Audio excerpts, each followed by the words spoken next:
नमस्ते दोस्तों, स्वागत है आपका वीके किंगडम में। गांव के एक छोटे से कोने में एक भोली भाली लड़की आराधना अपने सपनों को संजोए बड़ी हो रही थी। गरीबी में पलीबड़ी आराधना का मन बहुत पवित्र था। जब उसकी शादी गांव के मशहूर घी व्यापारी माधव से हुई तो उसे लगा कि उसकी जिंदगी अब खुशियों से भर जाएगी।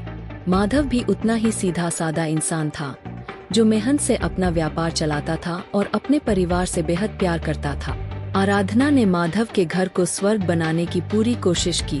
वह दिन रात उसकी सेवा में लगी रहती, उसके लिए प्यार से खाना बनाती और उसकी हर जरूरत का ध्यान रखती।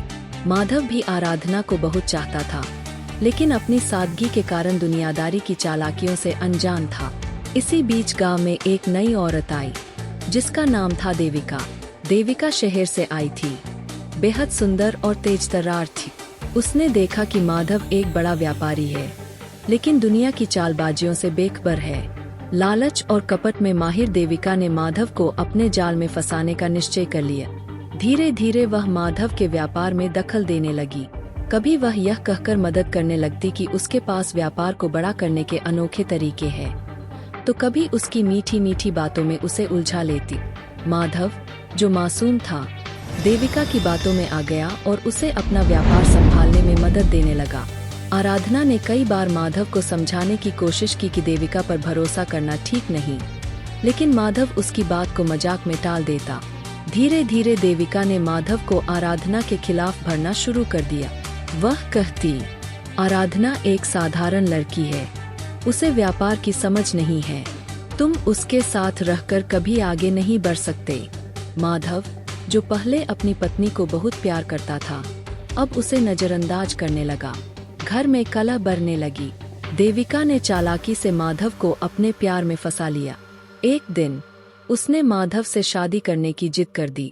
माधव, जो पूरी तरह से उसकी बातों में आ चुका था, उसने आराधना को घर से निकाल दिया और देविका के साथ रहने लगा।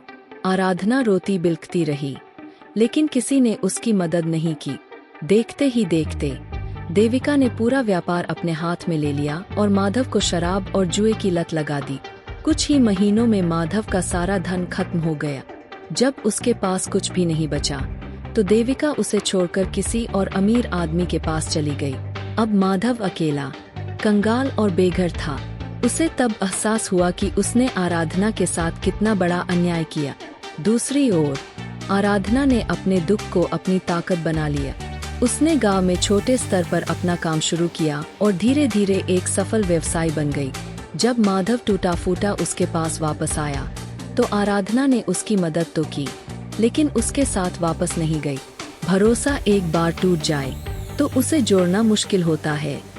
यह कहते हुए आराधना ने अपने नए जीवन की ओर कदम बढ़ा दिए। यह कहानी हमें सिखाती है कि भोलापन अच्छी चीज है, लेकिन आंख मूंद कर किसी पर भी भरोसा करना खतरनाक हो सकता है। जीवन में सतर्क रहना जरूरी है, ताकि कोई देविका हमारी मेहनत और रिश्तों को बर्बाद न कर सके।